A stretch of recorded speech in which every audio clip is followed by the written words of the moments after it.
प्रातकाल उठ के नवनाथा, मात पिता गुरु नामई माथा, आयुष मांग करहीं पुर काजा, देख चरित हर सही मन राजा। पिता की आज्ञा का पालन पुत्र को करना चाहिए। अनुचित उचित विचार तज, जे पालहीं पितु बैन, ते भाजन सुर सुयस कर बसई अमर पति है। राम में विवाद किस बात का? जा ही विधि राखे राम, ताई विधि रही है। धन्यवाद निर्विवाद राम राम कहिए। निर्विवाद होना चाहिए भगवान का नाम। तो राम मंदिर बना और उसमें भी विवाद।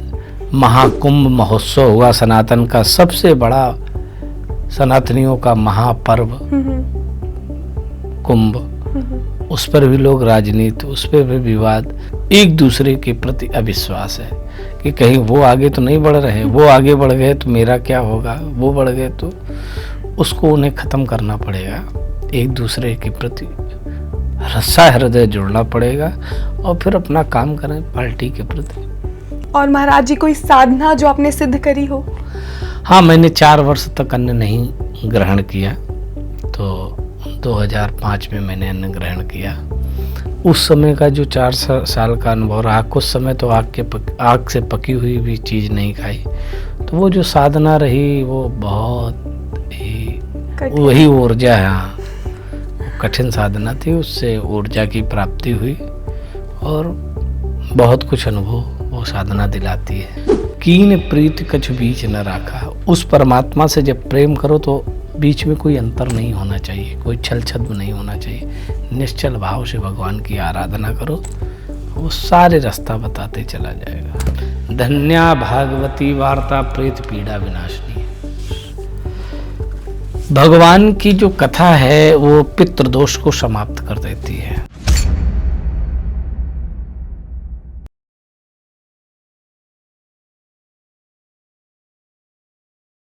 नमस्कार, मैं तान्या वर्मा स्वागत करती हूं आप सभी का एक विशेष कार्यक्रम में। आज हमारे साथ मौजूद हैं अंतरराष्ट्रीय कथावाचक शिवाकांत जी महाराज। महाराज केवल सनातन यात्रा नहीं निकालते बल्कि देश विदेश में जन जागरूकता की मशालें भी जलाते हैं। आज हम महाराज जी से बात करेंगे आध्यात्मिकता की और साथ ही कुछ राजनीतिक परतें भी खोलेंगे। तो महाराज जी, मेरा आपसे पहला सवाल कि आपकी सनातन यात्रा के पीछे क्या मूल उद्देश्य है? देखिए, हमारे जो सनातन यात्रा निकाल रहे हैं उसका मूल उद्देश्य यही है कि घर घर तक, जन जन तक सनातन को पहुंचाना। लोग सनातन से विमुख हो रहे हैं। विदेशों में भी सनातन संस्कृति, सनातन सभ्यता को लोग नहीं जान रहे हैं। लेकिन हमारा ये सनातन सभ्यता इतनी खूबसूरत है कि जो इसमें जान लेता है वो किसी भी धर्म का हो, सब छोड़ के वो सनातन में हो जाता है। हमारे यहाँ माता पिता की सेवा, प्रातकाल उठ के नवनाथा, मात पिता गुरु नामई माथा, आयुष मांग करहीं पुर काजा, देख चरित हर सही मन राजा। प्रातःकाल प्रभु श्री राम जी उठते हैं, माता पिता गुरुजनों को प्रणाम करके फिर उनकी अनुमति लेकर के कोई काम करते हैं। आजकल जवान लड़के हो जाते हैं, वो माता पिता से कुछ पूछने में तौहीन उनको लगती है। वो माता पिता से कुछ पूछना नहीं चाहते हैं। लड़कियां माँ से कुछ पूछना नहीं चाहती, स्वच्छंदचारिणी होती चली जा रही हैं। लड़के स्वच्छंदचारी होते चले जा रहे हैं। अनुचित उचित विचार तज, जे पालहीं पितु बैन, ते भाजन सुर सुयस कर बसई अमर पति है। पिता की आज्ञा का पालन पुत्र को करना चाहिए। पिता ने जो कह दिया वो समझो सुप्रीम कोर्ट का निर्णय है। तो इसलिए पिता की आज्ञा का पालन हर संतान को करना चाहिए और सर्वोपरि रखना चाहिए। तो यही हमें जन जन तक पहुंचाना है कि एक पिता का, पुत्र का पिता माता के प्रति क्या कर्तव्य है, भाई भाई के प्रति, पति का पत्नी के प्रति क्या कर्तव्य है। यही सनातन है। इन सबको एक धागे में पिरो करके और परिवार को बचा करके रखना ही सनातन है। जन जागरूकता फैलाने का आपका ये जो उद्देश्य है, ये आपको किस रूप में आपने चुना?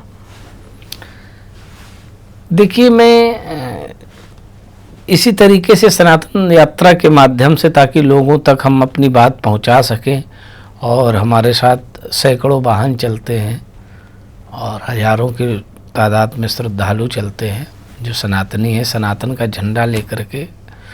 तो जो लोग हुजूम को देखते हैं और सारी चीज़ें देखते हैं तो उनको लगता है ये हो क्या रहा है। जब वो हमारे उद्देश्य, सनातन के उद्देश्य समझते हैं, सनातन के विषय में जानते हैं, तो उनमें बदलाव होता है। उनमें बदलाव लाने के लिए ही हम यात्रा निकाल रहे हैं। तो जैसा कि मैंने सुना है कि ये जो आपकी यात्रा है देश विदेश में निकलती हैं, तो अभी आपका यूरोप और लास्ट आपका जो एम्स्टर्डम में हुआ वो कैसा रहा? देखिए, मैंने यूरोप में मैं गया कथा करने, वहाँ कई स्थानों पर कथा हुई।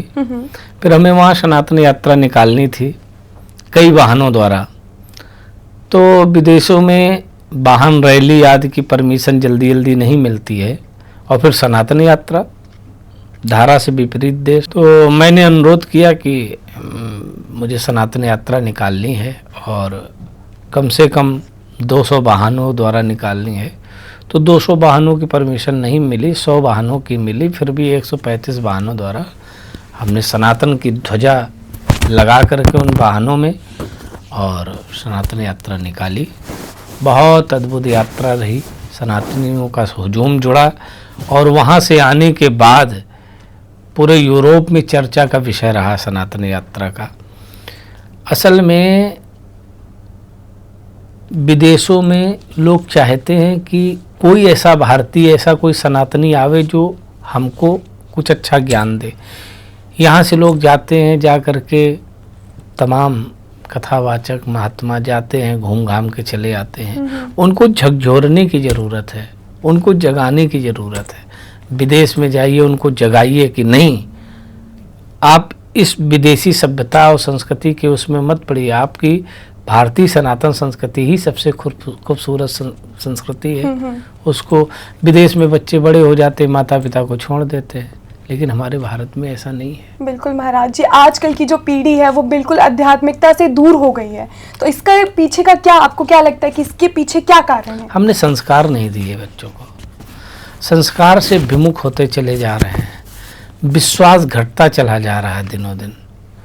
पति का पत्नी के प्रति, पत्नी का पति के प्रति, और पुत्र का पिता के प्रति, पिता का पुत्र के प्रति, ये अविश्वास जो भाई का भाई के प्रति, तो ये जो अविश्वास की भावना होती चली जा रही है, इससे सब ये हो रहा है। महाराज जी, राजनीति और अध्यात्मक ये दो विपरीत ध्रुव हैं या एक दूसरे के पूरक हैं? देखिए, जैसे धर्म है, धर्म में राजनीति नहीं होनी चाहिए। अब राम मंदिर बना, तमाम लोग राजनीति कर रहे हैं उस पर, ये नहीं होना चाहिए। राम मंदिर में विवाद किस बात का, राम में विवाद किस बात का? जा ही विधि राखे राम ताहि विधि रहिए, धन्यवाद निर्विवाद राम राम कहिए। निर्विवाद होना चाहिए भगवान का नाम। तो राम मंदिर बना और उसमें भी विवाद। महाकुंभ महोत्सव हुआ सनातन का सबसे बड़ा, सनातनियों का महापर्व कुंभ, उस पर भी लोग राजनीति, उस पर भी विवाद। तो जो विवादित हैं, जो विपक्षी हैं या जो उस धारा से अलग हैं, तो उनका काम है वो करना। अब महाराज जी, जब हम राजनीति की बात कर ही रहे हैं तो मैं ये पूछना चाहूंगी कि योगी जी का क्या भविष्य है, आपको क्या लगता है? नेक्स्ट पीएम, अगले प्रधानमंत्री हैं भारत के, यशस्वी प्रधानमंत्री होंगे। और मोदी जी का क्या भविष्य लगता है आपको? मोदी जी संरक्षक हैं और पूरा संरक्षक रूप में रहेंगे। वो भी यशस्वी प्रधानमंत्री, ऐसा कोई प्रधानमंत्री अभी तक नहीं हुआ आगे। तो और योगी जी ही उस परंपरा को संभाल सकते हैं। और माननीय मोदी जी के लिए बहुत कुछ है। और दो तीन अगर मैं पॉलिटिशियंस का ऐड करना चाहूँ तो मैं पूछूंगी कि अखिलेश जी का क्या लगता है आपको, उनका क्या भविष्य है? अखिलेश जी के भविष्य के संबंध में देखिए, जब वही एक बात आ गई अविश्वास की। जब हम कहीं किसी के प्रति अविश्वास करते हैं तो वो चीज़ें जम नहीं पाती हैं, और वहाँ पूरे परिवार में एक अविश्वास जैसा माहौल व्याप्त गया है। एक दूसरे के प्रति अविश्वास है कि कहीं वो आगे तो नहीं बढ़ रहे, वो आगे बढ़ गए तो मेरा क्या होगा, वो बढ़ गए तो उसको उन्हें ख़त्म करना पड़ेगा।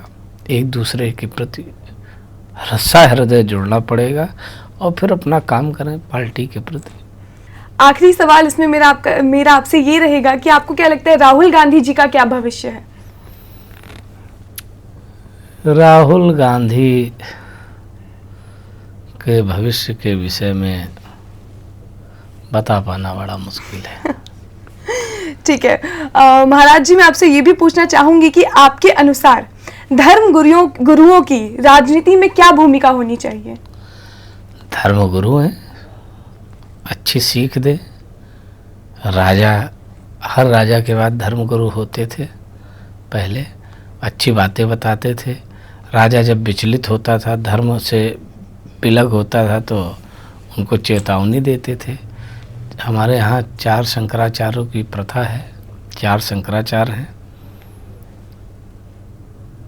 हमें चाहिए कि उन शंकराचार्य भगवान का हमें सम्मान करना चाहिए, उनसे हमें सीख लेनी चाहिए और उनकी कही बातों को हमें राज्य में अनुसरण करना चाहिए। हमें उनका अपमान कतई नहीं करना चाहिए और उनको सम्मान देना चाहिए। हमारे 4 स्तंभ हैं वो सनातन के, ऐसी परंपरा है। महाराज जी, आपकी जो यात्राएं होती हैं वो सिर्फ धार्मिक होती हैं या फिर वो राजनीतिक मुद्दों को भी छूती हैं?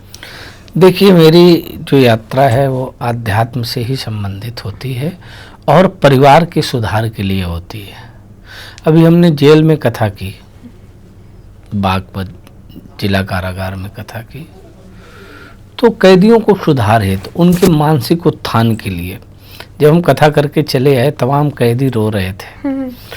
और इसके बाद में वो जो कैदी भाई बहन वहाँ बंद हैं, उन्होंने अनुरोध किया जेल अधीक्षक से कि क्यों ना ऐसा दोबारा, जब तक हम बंद हैं यहाँ पर, तो दोबारा फिर व्यास जी को बुला के हमें कथा सुनवाइए ताकि हमारी मना स्थिति परिवर्तित हो सके। बहुत लोगों में परिवर्तन भी आया। जैसे आपने जेल की बात की, वैसे ही क्या आपने कभी किसी विशेष वर्ग या समुदाय को केंद्र में रखकर कोई यात्रा शुरू की है? मैंने तो सनातन को ही आगे बढ़ाने के लिए कार्य किया है। उसमें हिंदू, मुस्लिम परिवार भी जुड़े और सैकड़ों परिवार मुस्लिम जुड़े हमारे साथ यात्रा में। सनातन का झंडा लेकर के आगे बढ़े, हमारा सहयोग किया। उसी में कुछ मुस्लिम समुदाय के लोग ही फेसबुक के माध्यम से अब ऐसा चैलेंज भी किया, थ्रेट दिया, जान से मारने की धमकी दी। तो ये तो जब आप कुछ काम करेंगे किसी के धारा से विपरीत होगी तो आपको उनको अच्छा नहीं लगेगा, लेकिन हमें अपना काम करते रहना है। महाराज जी, जैसा आपने कहा कि आपने जेल में भी कथा की, तो आपको जेल के लोगों में या फिर कोई भी व्यक्ति विशेष जो आपकी कथा सुनता है, उनमें आपको कुछ परिवर्तन नजर आया?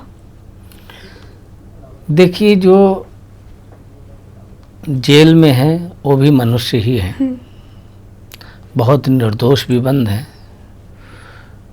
जैसे जेल में भी मैंने आस्था का सैलाब देखा।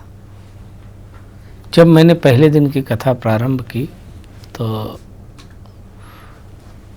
उसी दिन से कई कैदियों ने प्रेरणा ले करके और भगवान हमारे जो गोपाल जी हैं उनके लिए ड्रेस बनाना प्रारंभ कर दिया।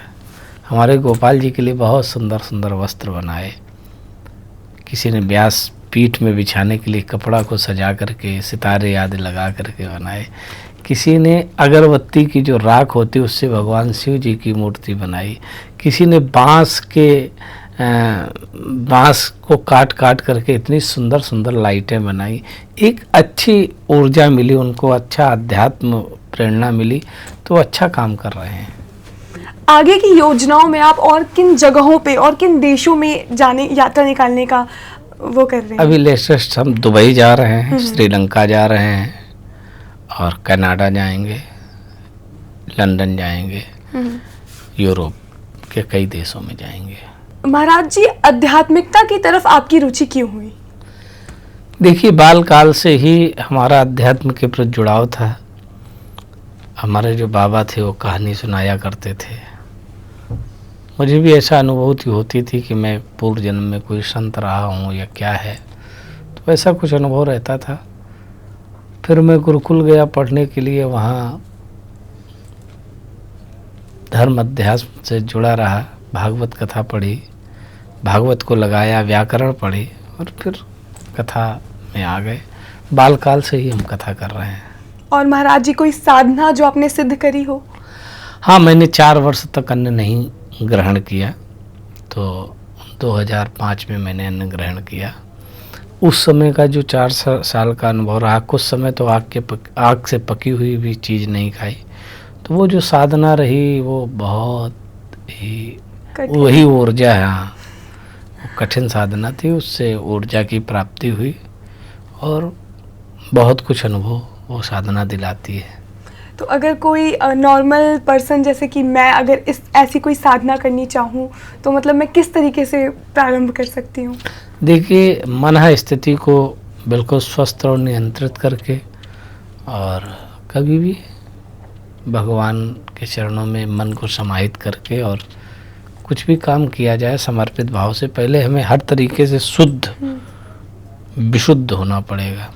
हमारा मन भी शुद्ध हो, अंतःकरण भी शुद्ध हो, मैल नहीं होना चाहिए, कपट नहीं, छल छद्म नहीं। कीन प्रीति कछु बीच न राखा। उस परमात्मा से जब प्रेम करो तो बीच में कोई अंतर नहीं होना चाहिए, कोई छल छद्म नहीं होना चाहिए। निश्चल भाव से भगवान की आराधना करो, वो सारे रास्ता बताते चला जाएगा। अगर महाराज जी किसी को आपसे कथा करवानी हो तो उसके लिए आप मतलब किस तरीके से आपको कांटेक्ट कर सकते हैं, किस तरीके से अप्रोच कर सकते हैं? किसी को कथा करानी हो तो संपर्क कर सकते हैं। तमाम फेसबुक के माध्यम से हमारे नंबर हैं, या शिवाकांत जी महाराज यूट्यूब पे डाल करके सब जगह जगह नंबर हैं। फेसबुक पे भी शिवाकांत महाराज करके पेज है, लाइव चलती रहती है कथा। संपर्क कर सकते हैं और कथा करा सकते हैं। कथा में बहुत ही आनंद की अनुभूति होगी। बड़े चूँकि हमने बाल काल से कथा प्रारंभ की है तो कथा में पूरा 7 दिन प्रांगण रहता है। बिल्कुल हम हृदय से कथा करते हैं, अच्छा माहौल रहता है। जीवन में एक बार भगवान की कथा तो होनी ही चाहिए, हर व्यक्ति को करानी चाहिए। महाराज जी, मैं आपसे ये भी पूछना चाहूँगी, काफ़ी लोग पूछते हैं पितृदोष के बारे में, तो पितृदोष क्या होता है और इसकी निजात के लिए हम क्या कर सकते हैं? क्या कोई कथा, कोई हवन, कुछ ऐसा कराना होता है? धन्या भागवती वार्ता प्रेत पीड़ा विनाशनी। भगवान की जो कथा है वो पितृदोष को समाप्त कर देती है। तमाम यज्ञ करने से, तमाम दान देने से जो फल प्राप्त होता है वो साप्ताहिक श्रीमद् भागवत कथा सुनने से प्राप्त हो जाता है। परिवार में समय पर किसी का श्राद्ध नहीं हुआ, समय पर पिंडदान नहीं हुआ, सही से अंत्येष्टि नहीं हुई परिवार में किसी व्यक्ति की जो मर गया है, तो वो हमें पितृदोष के रूप में सताता है। किसी का विवाह विलंब से होगा, विवाह तय होते होते टूट जाएगा, एक्सीडेंट, चोट चपेट लगती रहेगी, कोई फिसल के गिरता ही रहता है, तो ये पितृदोषों का प्रभाव होता है। तो किसी घर से बीमारी निकलती नहीं है। ऐसे में हमें श्रीमद् भागवत कथा सुने, अच्छी बात है, नहीं तो भागवत का पारायण ही, पाठ ही करा लेना चाहिए, उससे सारे दोषों से मुक्ति मिलती है। महाराज जी, तो फिर आपकी अगली कथा बिल्कुल रिसेंट में आप अब कहाँ पे करवाने वाले हैं? अभी आगामी कथा 3 मई से प्रयागराज में है। वो भी जेल अधीक्षक रहे हैं श्री VN मिश्रा जी, वो अपने आवास पर करा रहे हैं। प्रयागराज, तीर्थराज प्रयाग में है कथा, और 3 मई से वहाँ कथा होगी। और इसके बाद 14 मई से जो अलीगढ़ है, जो इस समय लोग अभियान चला रहे कि हरिगढ़ हो जाए, वास्तव में वो हरिगढ़ है, तो उस हरिगढ़ में 14 मई से श्रीमद् भागवत कथा होगी। PC शर्मा जी हैं, वो आयोजक हैं। खैर विधानसभा क्षेत्र में है कथा। महाराज जी, काफ़ी अच्छा लगा आपसे बात करके, काफ़ी ज़्यादा कुछ सीखने को मिला। ये जो आजकल की यूथ है उसको आध्यात्मिकता के बारे में पता चलेगा इस पॉडकास्ट के माध्यम से, और मैं चाहती हूँ कि आपका आशीर्वाद बस सब पे इसी तरीके से बना रहे। मुझे भी अच्छा लगा तान्या जी, बहुत बहुत आभार। आपने स्टूडियो में याद किया और आपके साथ बैठे अनुभव साझा हुआ, मुझे भी बहुत अच्छा लगा। और कोई संदेश जो आप इस पॉडकास्ट के माध्यम से इस यूथ को मैं यूथ को यही संदेश देना चाहूँगा, नशे से कतई दूर हो जाइए, परिवार को बचाने का प्रयास करिए, परिवार विखंडित ना हो, सहन शक्ति लाइए, और जब आपका परिवार सुरक्षित है तो सब सुरक्षित है। परिवार को सुरक्षित करने का, परिवार के दायित्वों को निर्वहन करने का प्रयास करिए, सब ठीक हो जाएगा। बहुत बहुत शुक्रिया महाराज जी। धन्यवाद।